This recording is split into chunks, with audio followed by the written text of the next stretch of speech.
Beneath the feet of every shopper in an ancient market lay a secret language carved in stone. These floor carvings were not art. They were a sophisticated communication network that silently directed the flow of wealth across continents. This video will show you 22 of these hidden systems, revealing how they controlled trade and protected fortunes.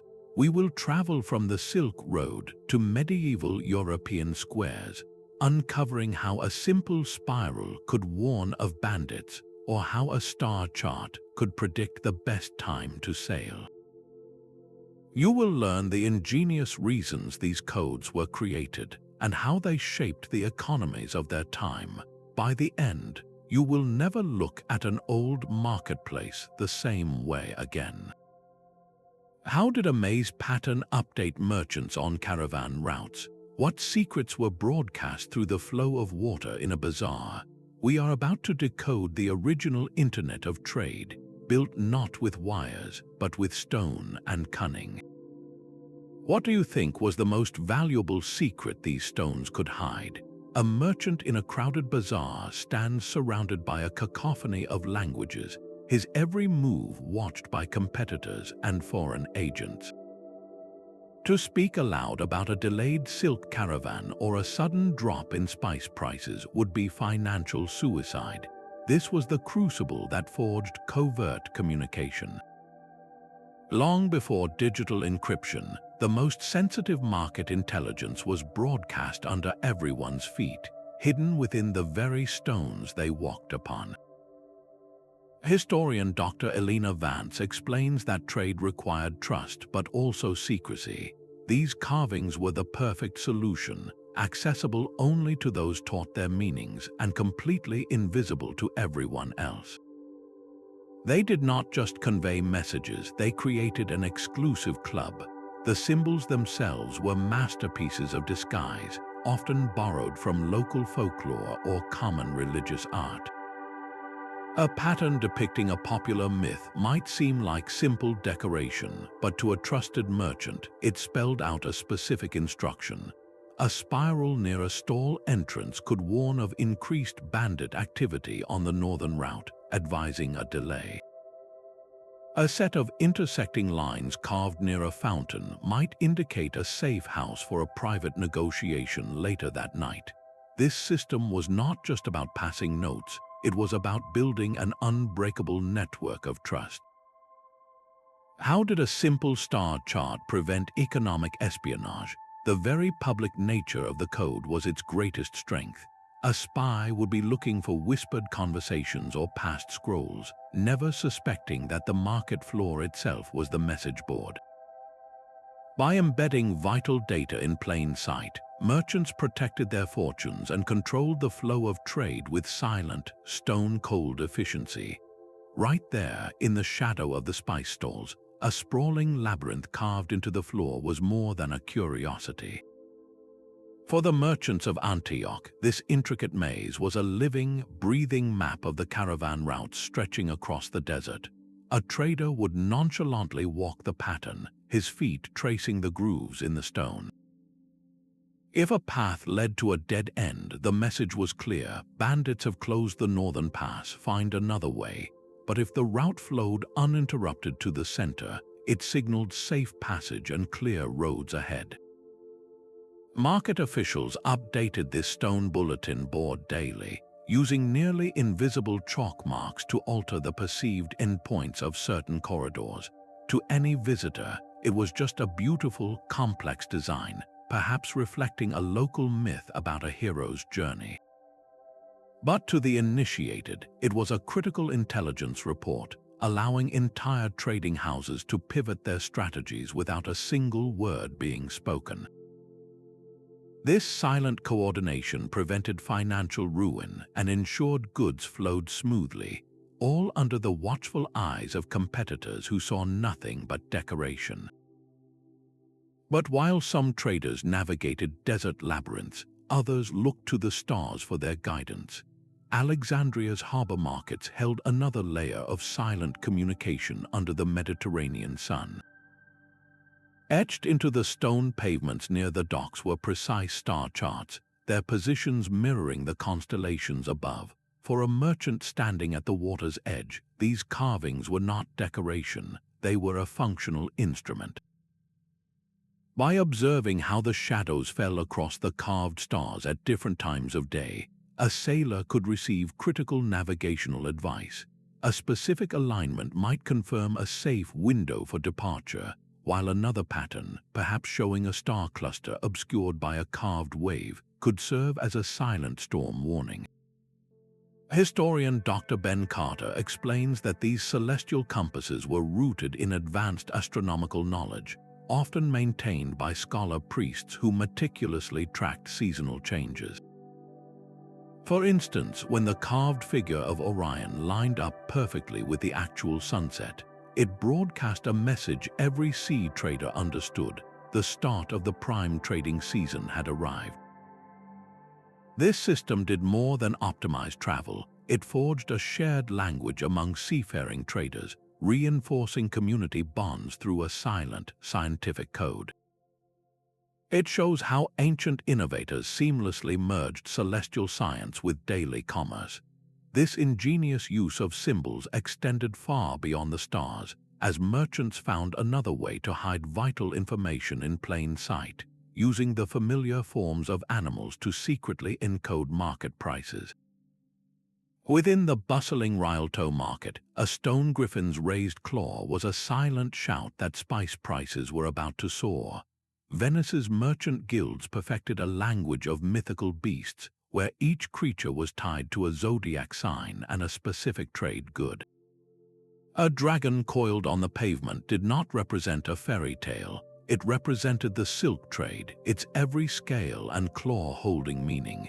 The orientation of a beast's tail or the angle of its talons broadcast precise market intelligence to those who held the code.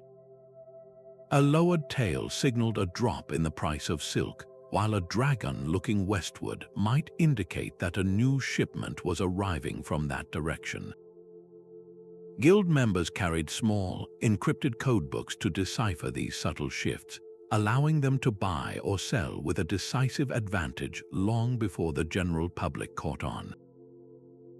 Venetian archives contain records of how this system saved the local economy from collapse during a trade embargo. Encoded warnings of a blockade appeared as a griffin with a broken wing, prompting guilds to reroute entire fleets and secure alternative suppliers weeks ahead of their rivals. The beauty of the system was its public obscurity. To any outsider, the carvings were simply splendid examples of Venetian art, allegorical images from common folklore. But for the initiated, they were a dynamic, living ledger. This reliance on metaphor was not unique to Venice, as other cultures developed their own symbolic languages, some trading mythical beasts for the stark clarity of pure geometry. Far from the Venetian canals, in the heart of Samarkand's legendary trading hub, a different kind of code was etched into the very walls and floors. The dazzling, hypnotic tile mosaics for which the city is famous were not merely decorative masterpieces. They were a sophisticated, geometric cipher for sealing international deals. In a marketplace where 100 languages were spoken, these repeating patterns of circles, triangles, and hexagons became a silent, universal language of commerce. A merchant seeking to confirm a contract would not need to struggle with foreign words. He simply needed to find a specific pattern, perhaps a circle perfectly enclosed within a square, carved near a specific merchant's stall. That single, elegant shape was as binding as a signed parchment, a non-verbal handshake understood across cultures. The direction a triangle pointed could announce the arrival of a new trading partner from the north, while a complex hexagon might detail the specific duties owed to the local ruler. These symbols were the work of master craftsmen who were also brilliant code makers, employing precise mathematical principles to ensure every iteration of a symbol was identical and instantly recognizable. This geometric system was not only beautiful, it was incredibly efficient. It enabled rapid, silent negotiations in the city's chaotic courtyards, drastically reducing the need for error-prone translators and minimizing costly misunderstandings. The true genius of the design was its scalability. A simple pattern could be expanded into a vast, intricate mural on a domed ceiling without ever losing its core meaning, allowing the code to grow alongside the market itself. It proves that long before global standards, trade had already found its universal language in the pure logic of shapes. But while Samarkand spoke in silent geometry, other marketplaces found a voice in something even more fluid and dynamic, the water that flowed through their very centers. The gentle sound of flowing water in Istanbul's Grand Bazaar was more than just ambience, it was the pulse of the market itself. Shallow stone channels snaked between the stalls, and the water within them carried urgent, silent messages. A merchant would glance down at the flow, and a rapid, rushing current was not just water, it was a clear signal of high demand for goods, a call to prepare for brisk sales. Conversely, a slow, languid trickle served as a quiet warning of an oversupply, advising caution and price adjustments. Market regulators stationed at hidden sluice gates acted as the system's conductors. By subtly altering the water's speed and direction, they could broadcast real-time economic data to every corner of the vast, covered market. Hydrology historians note the sheer brilliance of leveraging this existing infrastructure, a cost-effective and incredibly discreet method of mass communication.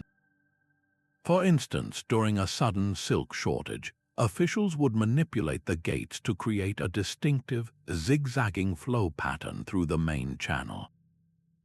This specific signal would alert authorized silk sellers to immediately increase their prices, a coordinated move that stabilized the market and maximized profits before the average buyer even sensed a change. This seamless integration of a natural element with commerce demonstrates a remarkable level of societal adaptability, turning a simple necessity into a sophisticated information network. But water was not the only invisible medium for secret messages. What if the very architecture of a marketplace could be designed to carry whispers across a crowded square? High in the Andes, a merchant's boot tapped a seemingly ordinary stone step. The sound that echoed back was not random noise, it was a clear instruction. Ancient market builders in Peru mastered an invisible language of sound, carving concave glyphs into the floors of open-air amphitheaters. These specially shaped depressions were acoustic lenses, designed to amplify and distort the echoes of footsteps in a coded way. A sharp, ringing report from a certain stone might mean the goods on display were of superior quality and ready for inspection. A dull, muted thud, however, served as a silent alarm, warning trusted buyers to avoid a transaction entirely.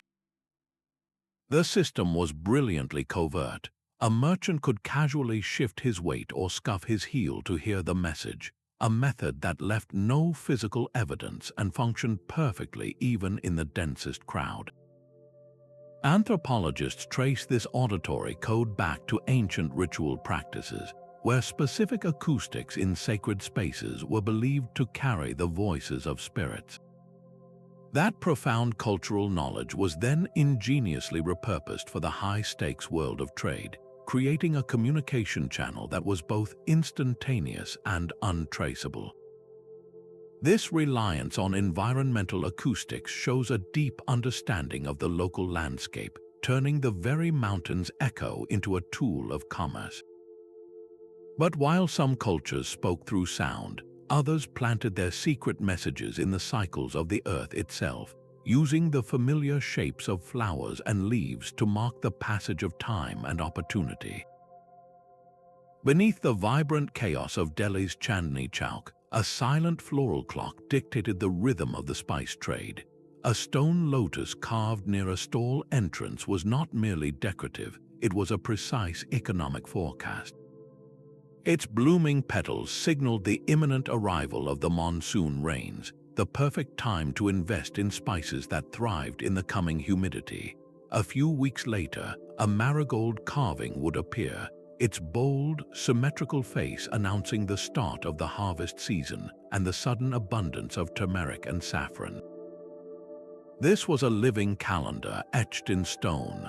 The system's genius lay in its layers of detail. The number of petals on a flower indicated the expected yield, with a full bloom promising a bountiful season. The direction a blossom faced could even hint at the quality, with an eastward orientation suggesting spices of superior aroma and potency. Historical guild ledgers reveal that skilled gardeners were essential collaborators in this code, consulting with merchants to ensure the carvings perfectly mirrored the actual flowering cycles in the region's fields. This deep synchronization with nature allowed traders to anticipate supply and demand with remarkable accuracy, reducing spoilage and maximizing profits by buying at the precise moment before a glut or a shortage. More than a practical tool, these floral symbols were woven into the cultural fabric, because flowers like the lotus and marigold held profound spiritual meaning. The messages resonated on a deeper level, fostering a sense of shared destiny between the earth, the divine, and the marketplace. This elegant fusion of commerce and nature demonstrates a profound understanding of environmental cycles. But what if a marketplace had no solid ground for such permanent carvings? The next ingenious system turned something as fleeting as a shadow into a reliable messenger. In the sun-baked grain markets of ancient Egypt, time itself became the messenger. Carved directly into the stone floors were intricate sundial-like patterns, their central obelisks casting slow-moving shadows. To an untrained eye, these were simply timekeeping devices. But for a grain merchant, the shadow's tip was a moving cursor over a secret code. When it touched a carved serpent symbol precisely at noon, the message was clear and immediate: the scheduled caravan is delayed, do not sell. Conversely, if the shadow aligned perfectly with the symbol of an ankh, the ancient sign of life, it broadcast that a shipment of premium grain had just been unloaded and was ready for purchase. Egyptologists explain that this system demanded extraordinary precision. Temple astronomers, who meticulously tracked the sun's path across the seasons, were the ones who calibrated these stone instruments. They understood that the sun's angle shifted throughout the year, and they designed the carvings to compensate, ensuring the shadow would only hit the correct mark on the specific day the message was intended. This created a dynamic, self-updating bulletin board. A message at dawn could be invalidated by a new one by midday, allowing for a fluid exchange of information that kept pace with the market's rhythm. The beauty of this method was its perfect security. The message existed only for a fleeting moment when light and stone converged, leaving no physical evidence for a spy to uncover once the sun moved on. This profound reliance on celestial cycles reveals a world view where commerce was not separate from the cosmos, but an integrated part of its eternal dance. This elegant use of narrative symbols like the serpent and the ankh points toward an even more elaborate form of coded communication, where entire myths were used to conceal market secrets. A mosaic of Hercules wrestling the Nemean lion was not just a story in the Athenian agora, it was the day's market report. These sprawling mythic scenes, known to every local from childhood, became a dynamic grid for coded commerce. The heroes' 12 labors each represented a different trade good. Capturing the Cretan bulls signaled news about the livestock market, while cleaning the Augean stables provided an update on sanitation services or construction labor. The system's true genius, however, lay in its subtle alterations. An artisan might casually shift a tile, making Hercules's club point downward instead of upward. To a visiting merchant from Egypt, it was simply a minor artistic inconsistency, but to an Athenian leather trader, that shifted club meant the price of hides, represented by the Nemean lion, was now open to negotiation. This was a code built on shared cultural memory, a language instantly accessible to those raised on these tales and utterly impenetrable to outsiders. It transformed the stressful act of bargaining into an almost playful interaction where a merchant could glance at the floor, understand the market's mood, and then engage a customer with a knowing smile. Historians note this layer of entertainment was crucial, making complex economic data engaging and easily remembered. But as trade routes stretched into the frozen north, where stone mosaics were buried for half the year, merchants were forced to develop a messaging system as transient as the seasons themselves. The bitter cold of a Scandinavian winter was not a barrier to trade, but a blank slate for secret messages. In Norse trading posts, shallow channels and depressions were carved into stone thresholds and market squares with a very specific purpose. Overnight, moisture would settle into these grooves and freeze. At dawn, a trader would arrive to read the frost like a morning newspaper. A thick, unbroken sheet of ice filling a spiral pattern was a welcome sight, signaling a surplus of goods and stable prices. In contrast, thin, jagged frost that barely clung to the edges of a runic symbol served as a stark warning of scarcity and impending shortages. The sagas refer to this practice as frost speaking, a silent language written by the winter itself. This ingenious system transformed a harsh environmental challenge into a powerful communication tool. It required no human maintenance beyond the initial carving, and it was perfectly secure. The messages formed invisibly overnight and then simply vanished by midday, leaving no trace for late-arriving competitors to decipher. This profound adaptation highlights the resilience of these northern traders, who did not fight their environment but instead collaborated with it to control the flow of commerce. As the frost melted each day, another hidden system was busy forming, this one using the slow, patient work of mineral deposits to write its own enduring messages. A splash of water on a carved stone griffin was the first step in writing a secret message. In the grand rug bazaars of Persia, porous limestone floors became a living canvas for communication. Market officials would mix water with specific minerals from local springs and then carefully apply it to pre-carved symbols. As the water evaporated, it left behind a vibrant stain, a colored code for all to see. A deep crimson stain meant an urgent message, perhaps a sudden border closure halting all wool imports. A soft azure blue, however, signaled a routine market update, like the arrival of a new shipment of dyes. The intensity of the color was the key to its priority. A faint pink was a simple advisory, while a bold, blood-red stain demanded immediate action from every merchant in the hall. At the end of each trading day, the entire system was wiped clean with a simple vinegar solution, which reacted with the mineral salts to dissolve them away, leaving the stone ready for the next morning's news. Geochemical analysis of these sites confirms the system's clever locality. Each bazaar relied on the unique mineral signature of its own water source, rich in iron for red or copper for blue. This made the code impossible to forge in a rival market that lacked the same geochemistry, providing a built-in layer of security. This was more than just a bulletin board. It was a masterful blend of natural science and daily commerce, a durable yet ephemeral medium that turned chemistry into a language. While Persian merchants painted their messages with earth and water, another culture learned to read the whispers of the air itself, carving their codes into the path of the wind. A stone compass carved into the dock at Carthage did more than show direction. It whispered the day's shipping news. Phoenician harbor masters etched intricate wind roses into the pavement, their arms perfectly aligned with the prevailing winds of the Mediterranean.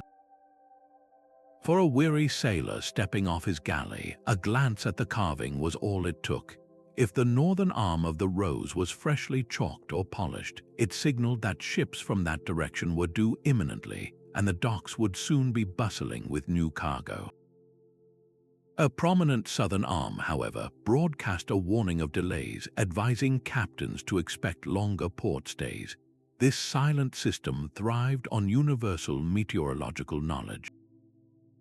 A north wind in one port meant the same conditions in another 100 miles down the coast, creating a shared, real-time understanding across the entire trade network.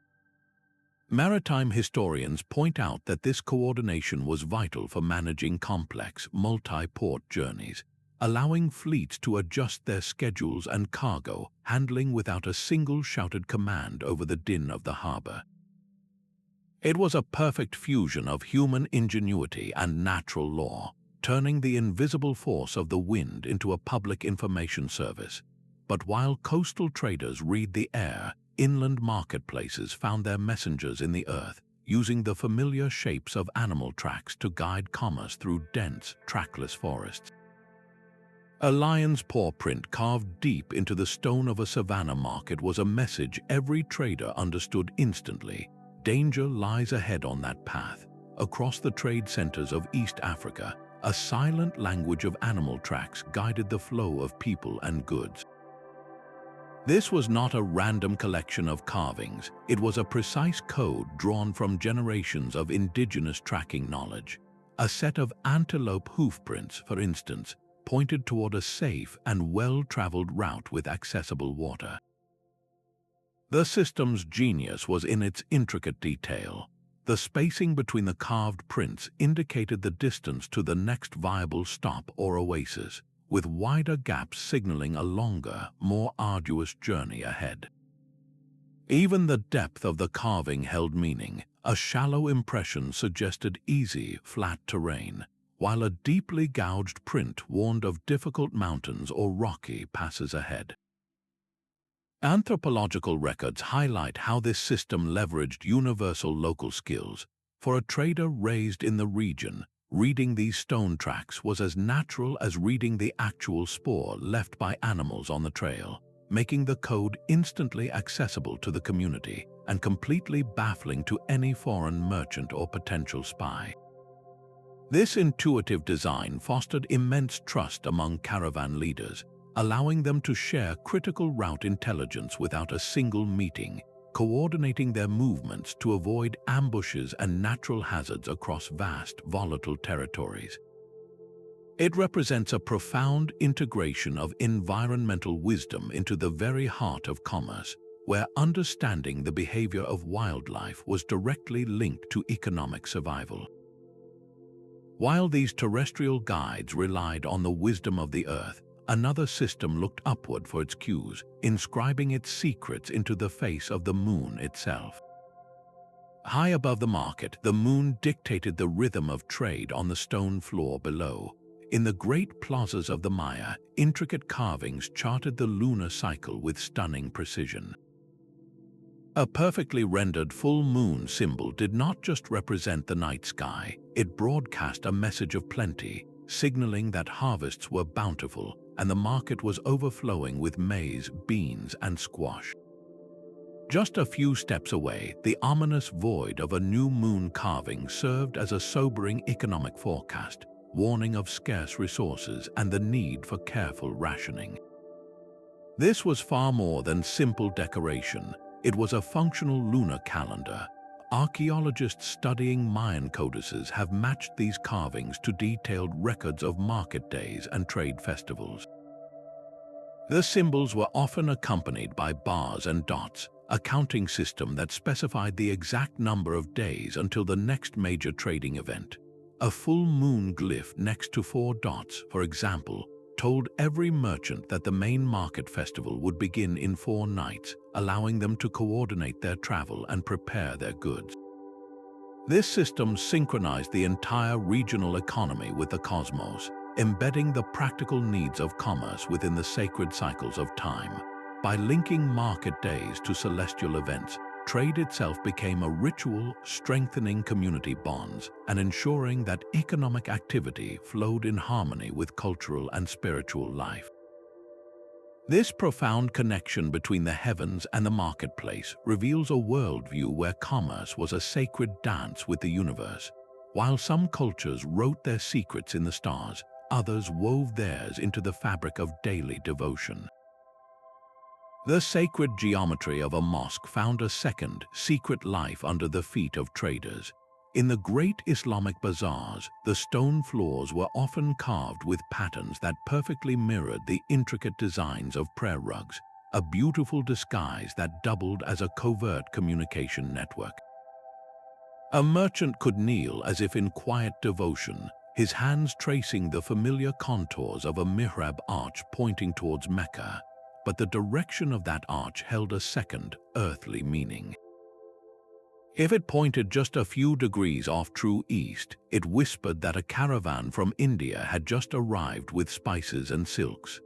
A perfectly symmetrical 8-pointed star pattern signaled honest deals and trusted partners, while a star with one subtly broken point served as a silent, urgent alarm against a fraudulent seller in the market.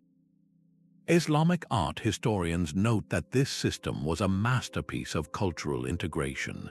It allowed merchants to fulfill their religious duties while simultaneously conducting business, all within the bounds of propriety. The code demanded a dual literacy, one in the language of commerce and another in the traditions of faith, ensuring that only those deeply embedded in the community could fully participate. This elegant fusion meant that the marketplace was not just a center of profit, but an extension of the spiritual and social order where trust was built on shared values. Yet, for all their symbolic power, these patterns could not easily convey the hard numbers of commerce. How did you broadcast a specific price or a tax rate without writing it down? The answer was carved in stone counters that slid along hidden grooves.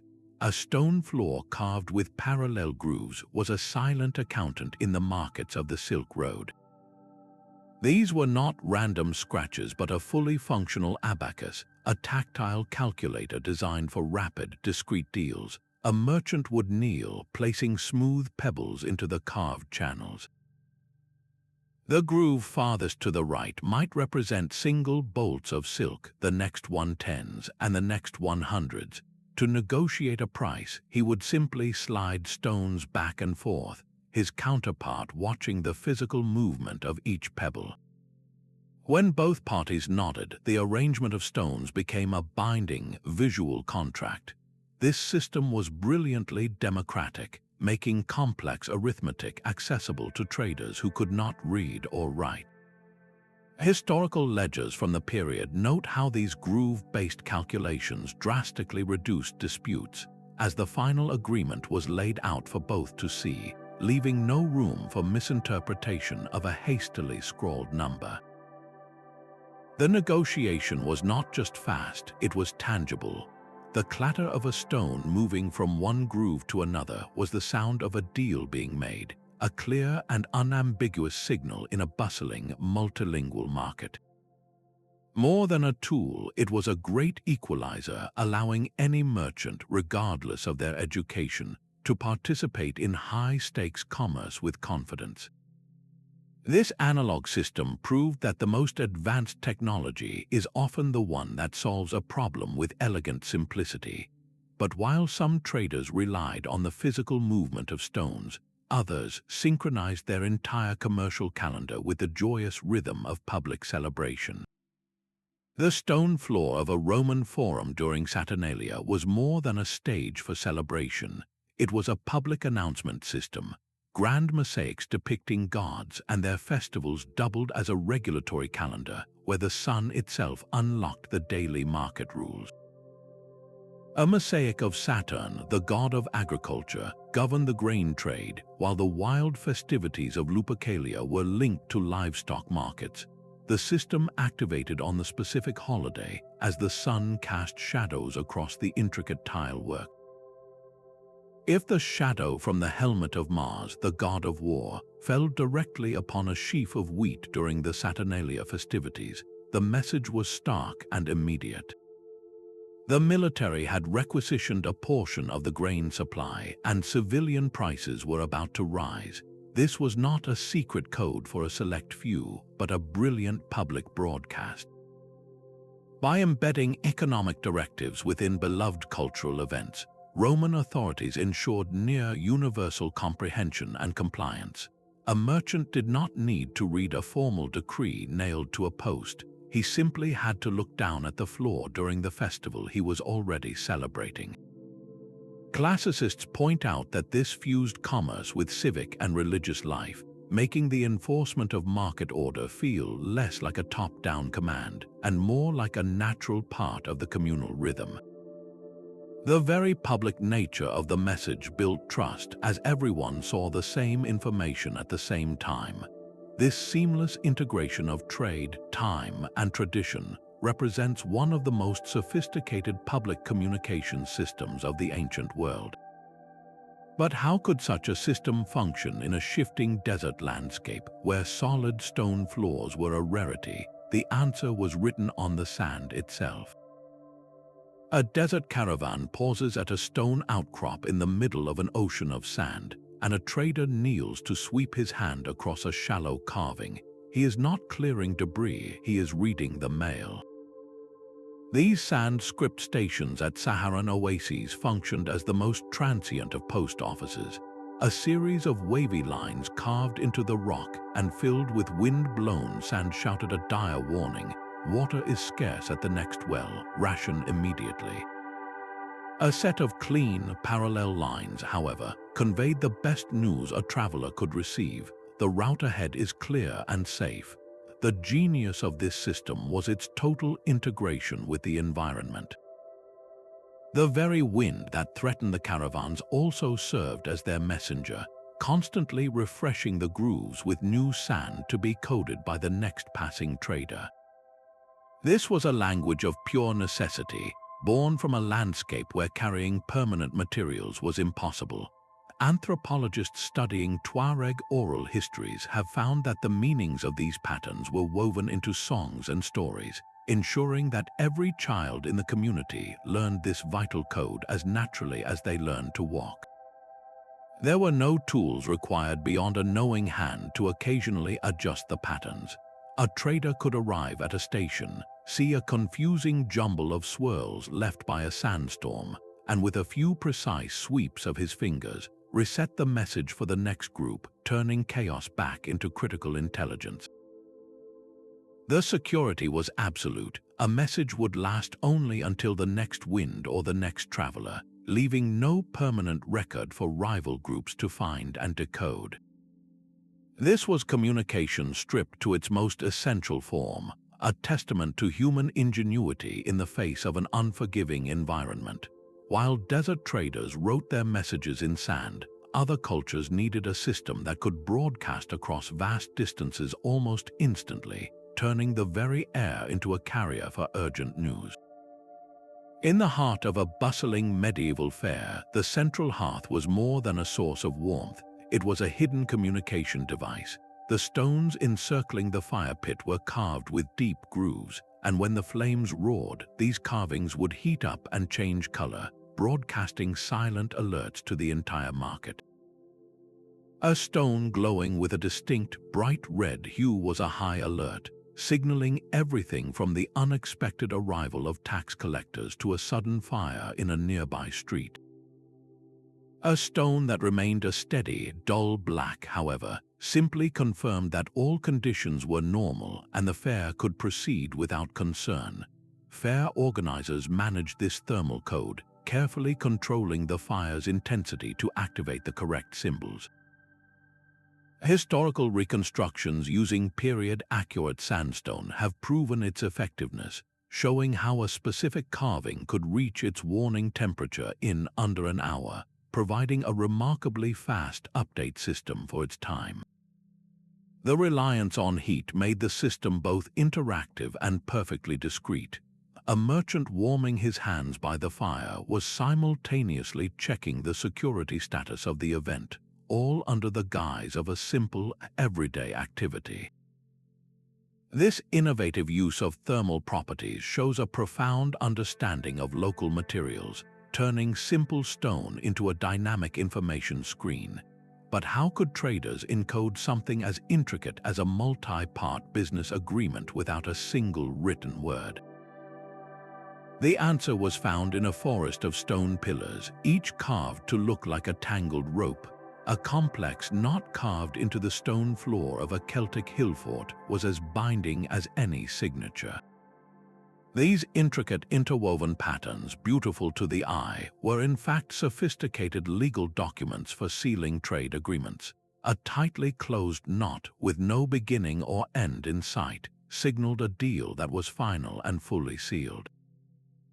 But a single, deliberate loose end trailing from the design was an open invitation, indicating that negotiations were still active and terms could be discussed. The system's true genius, however, lay in its details. The number of loops in a specific strand could represent the number of days until a payment was due, while the precise count of places where the cords crossed might specify the penalty in cattle or grain for failing to deliver on time. Celtic studies scholars explain that this system was a direct extension of the culture's deep-rooted oral traditions, where the physical act of tying a knot symbolized the binding of an obligation between two parties. By translating this concept into permanent stone, merchants created a visual language that made complex agreements both tangible and easily remembered, a vital innovation in a society where few could read or write. The sheer artistic complexity of the design served as a powerful deterrent to forgery, as replicating the precise pattern of an official market not required a master carver's skill. This system did more than record deals. It fostered a profound sense of trust through symbolic commitment, turning the very floor of the marketplace into a hall of binding contracts. While Celtic traders sealed their pacts in stone, another civilization looked to the relentless rhythm of the ocean to dictate the terms of trade. A river merchant in ancient Southeast Asia never needed to shout an order to make way. He simply glanced down at the glyphs carved into the wooden dock, their lines perfectly aligned with the water's edge. A high tide mark, freshly exposed by the receding water, was the market's green light, signaling that the channels were deep enough for fully laden trade boats to approach and unload. A low-tide symbol, however, carved lower on the same post, served as a silent, amber warning of shallow waters and hidden sandbars, advising captains to wait or risk running aground. Marine archaeologists studying these sites note that this was more than a simple tide chart. It was a dynamic scheduling system. By reading the water level against the carvings, a flotilla of merchants could coordinate their arrivals and departures with breathtaking precision, creating a fluid, silent ballet of boats that maximized the narrow windows of safe passage. This was especially critical in vast, labyrinthine deltas where the tides could shift the very geography of the trade routes from one hour to the next. The system did not fight the natural rhythm of the water, it embraced it, turning a powerful, unpredictable force into a reliable partner for commerce. This profound harmony with nature ensured not just efficiency, but the long-term sustainability of the entire river-based economy, preventing damage to both boats and the delicate aquatic environment. But how could a trading network spanning 100 languages and cultures find a common tongue? The final system answered this ancient challenge not with words, but with shapes understood by every human eye. A ship carved beside a storm cloud was the ancient equivalent of a delayed shipment notification. Across the trading floors of Constantinople's Great Palace, entire conversations unfolded in stone.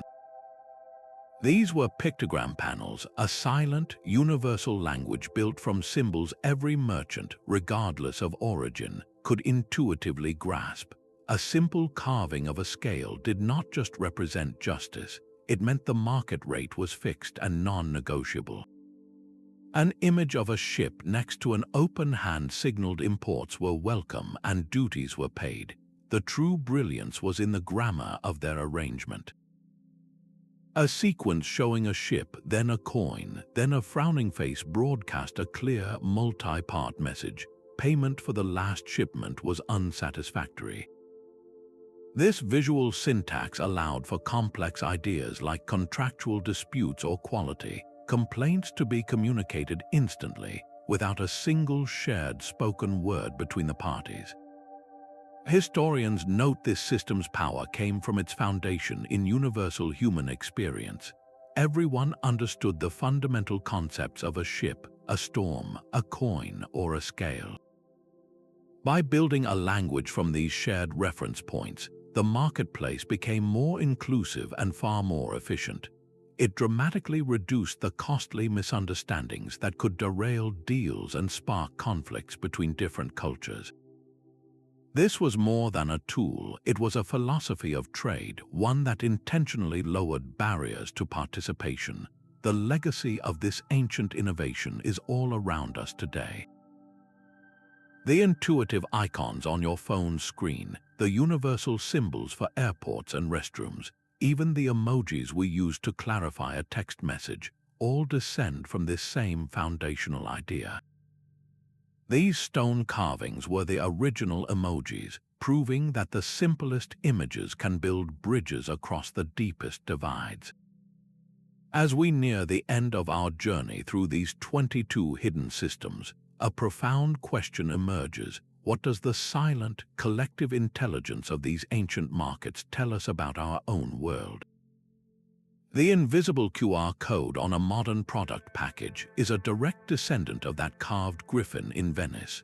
Both are hidden gateways designed to be read only by those with the right tool or knowledge, securing a transaction and verifying authenticity in a crowded marketplace. The distributed ledger of a blockchain, where every participant holds a copy of the truth, functions with the same communal trust as the sand script stations of the Sahara, where each traveler updated the message for the next.